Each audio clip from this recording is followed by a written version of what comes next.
I've gone through a lot of changes, and I'm not a Christian anymore. Like it's not. And they were like, what? And I was like, yeah, no, it's not that I have anything. I'm not angry. I'm not frustrated. I didn't get hurt by anybody. I'm just not able to believe in that story anymore. And I've really tried. I bent over backwards trying to stay a Christian because I love the community. I love being a minister. I love being part of the church. But it wouldn't be sincere anymore. I'm done. And my dad was just crushed, as you might expect. I agree. We worked together in ministry. Like, he was super proud of me. Like, I was sort of the chip off the old block guy. And he said, gosh, Bart, we got to talk about this. And when he said talk about it, he didn't mean like, I'm going to try to talk you back into faith. He's been around enough secular people, and he's been around me long enough to know that, like, I didn't come to that decision lightly, and that no amount, he wasn't going to try to logic me back into Christianity. Christianity is not the most logical religion in the first place. It's a matter of faith. But what he did was he wanted to understand. Tell me what happened. Tell me what you're going to do now. Tell me, how is this going to change the way you relate to other people? And he just wanted, what became clear to me was he wanted to still know me. And he still wanted to be close to me. And he knew that, in order to do that, we were going to have to talk. So we ended up going on a trip together and just having conversations over about a week, just talking about the stuff. And about halfway through that trip, he said to me, a lot of parents and children go through this where the kids leave the faith. And he said, but most of my friends who have had this experience, they never talk about it with their kids, and it becomes a point of a real sore spot, and that sort of almost a taboo subject. And he said, here we are talking, and he said, I'm learning so much about how you see things, and I feel like you're understanding me better, and we're understanding. He said, we should write this down. And that book, and there ended up being a documentary film that was made about us. And it's the same thing. People were just really interested in, how do you stay connected even though you see the world differently? And that book can be found on Amazon for my listeners to just get it. Like, that book can be found on Amazon and Amazon. Go ahead. It can. It's called Why I Left Why I Stayed. They can also find, the other thing is they can find that movie on Amazon too. Or they can just look it up at campolofilm.com, and you can download it. It's very inexpensive. You can download it, and it's a particularly good movie, it turns out, for people to watch together with people who they think differently with. Because a lot of times, what people will say to me is, it's not so much what you guys said that blew me away. It was watching the respectful way in which you listen to each other and ask questions of each other. That was really inspiring to me. That's what I want to try to do with my family. That's what I want to do with my friends. Sometimes faith can be one of those issues that really divide people. Sure. And I'm convinced it doesn't have to. But there are some ground rules for that conversation that you got to observe. And so I think a lot of times, again, like, people go like, I want to have a good relationship with this person who believes differently than me. And I'm like, okay, well, are you willing to invest a little bit of time in learning how to do that? Because it may not come naturally to you. Right. And I feel like in 2018, that's so far removed from connecting with people. And it's necessary for that documentary to exist, the book to exist, both to exist, because I think people don't know anymore. Yeah. They look at theories and in 2018, kids are being brought up totally different, at a rapid pace compared to back in the day. So it's like, well, we never did that. We never went through that. So I'm going to just categorize this is what you believe in, and it'll separate us. And I don't want to ever talk about it. I don't ever want to touch it. But on the contrary, to build intimacy with the parent and the child, whether it's adult relationship or the parent and the child, whether the child is underage, you had to dwell with understanding, correct? Would you say that? Yeah, I mean, I think that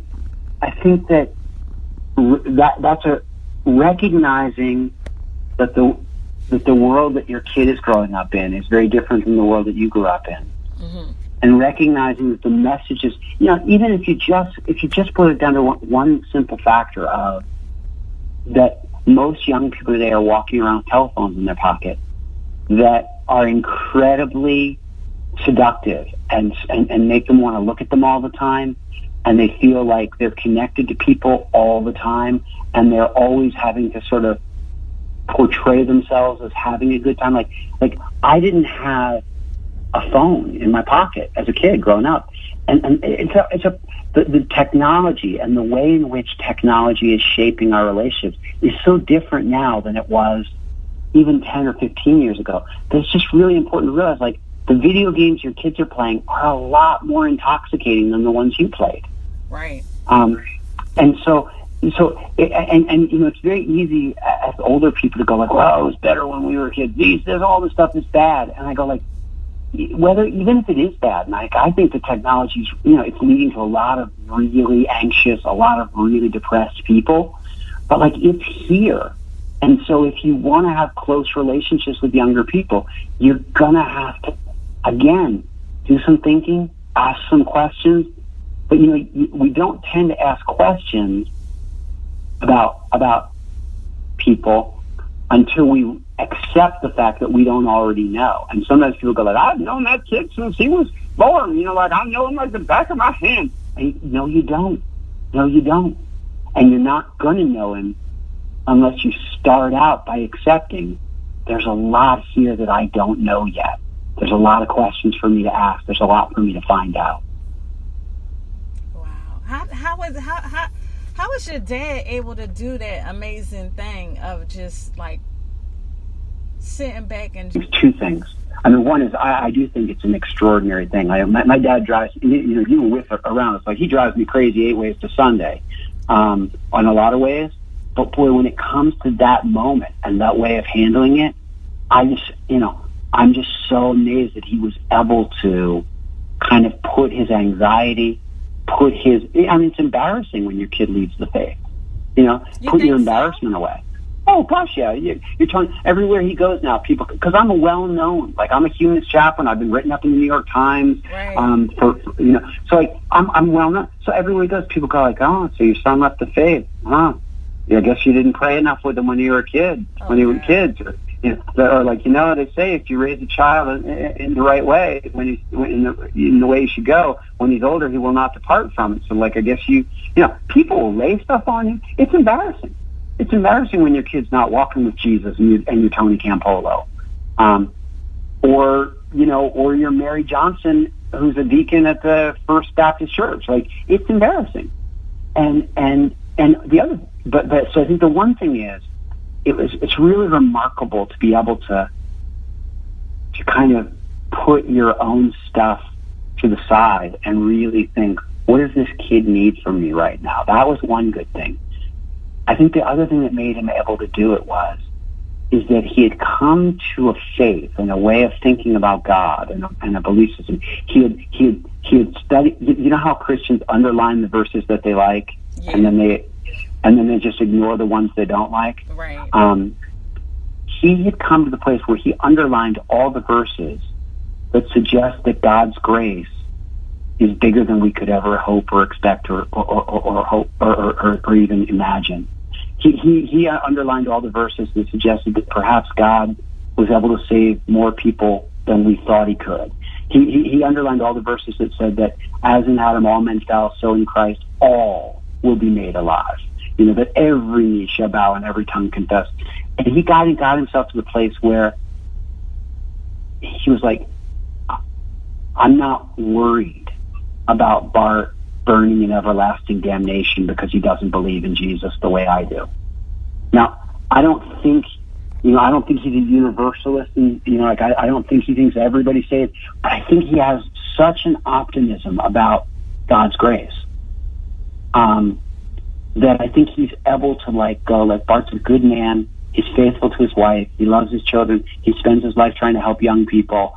I think that he was able to kind of get past worrying that I was going to burn in hell. Because if you're obsessed with the hell thing, it's very difficult to just patiently get to know a person who's outside of the faith. You're always so obsessed with changing their mind. And our conversations are so good because we're trying to understand the other person, but we're not trying to undermine their beliefs. We're not trying to go like, wow, let me show you another flaw in your thinking. Let me show you what's wrong with it. Because, two can play at that game. If he attacks me, then I'm going to start attacking his Christianity and going like, well, the Bible it says this, that's crazy. And, don't you know this, like, don't you realize where Christianity comes from? And let me tell you about the corruption in the Catholic Church. And like, so it turns into a boxing match instead of a loving relationship. Yeah, exactly. And so that's what you got to avoid. And I think that requires the person who's most important in that situation is the believer, because it's the believer is the one who has to say, I'm going to trust God with that other person's salvation. I'm going to trust that God loves them more than I do. And then they can relax and sort of just love them. Like if you trust God to take care of them, then you can just love them. Now you could use those principles in every aspect, whether it becomes the person that you love, and I'm not going to just limit it to like a parent and a child, but even relationships with your significant other or your sister or brother. You could apply those principles to any relationship when it comes to anything, and whether it's sexuality, whether it's a person up and saying I don't want to go to college and you got 3 degrees, or a person that want to be a business owner and you used to be a 9 to 5. That the belief that the person that adamantly believes in their theories versus the person that runs contrary, you could use those same principles that you and your dad in your relationship. Go ahead. I'm sorry. Yeah, or the person who loves Donald Trump and the person who thinks he's the second coming of Satan. Like, you got it. You sort of go like, what? There's a great difference between attacking that person's, belief, or just saying, how did you come to think that way, and how does that work, and how do you answer this question, and then sort of say, hey, thank you. Like, thanks for sharing that with me. I mean, just yesterday I was on campus, and there was a guy who came and sat down at the table across from me. I was with a bunch of students, and he was wearing a Trump 2020 shirt.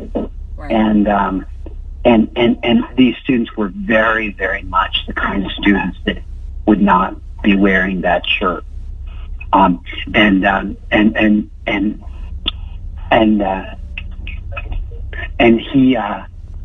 he was sitting there, and he just looked like a nasty guy. And but I just thought, like, I got to live my principles. So I leaned over to him and I said, hey, I'm seeing that it's day after the election, you're wearing that shirt. What kind of response do you get on campus with that shirt? And he said, it's really interesting. He said, most people, some people say negative things, but most people are just like, they just ask questions. And I said, yeah, how did you come to be Trump? And he starts talking. He's a lovely guy. And my students started asking him questions about why he supports Trump and how it's been for him and what he thought of this and what he thought about this issue. And they ended up having a beautiful exchange. Mm-hmm. But, it's all because they weren't trying to change his mind. They were just trying to understand it. And he wasn't trying to change their minds. He was just trying to understand it. So it didn't turn into an argument. And I think that's, you're right, across all kinds of things. If you get more interested in the other person than you are in talking about yourself or in putting forth your worldview or trying to convince them to come over your way of thinking, the more interested you are, the better that conversation's going to be. That you would say that's at the heart of being like a humanist, like being connected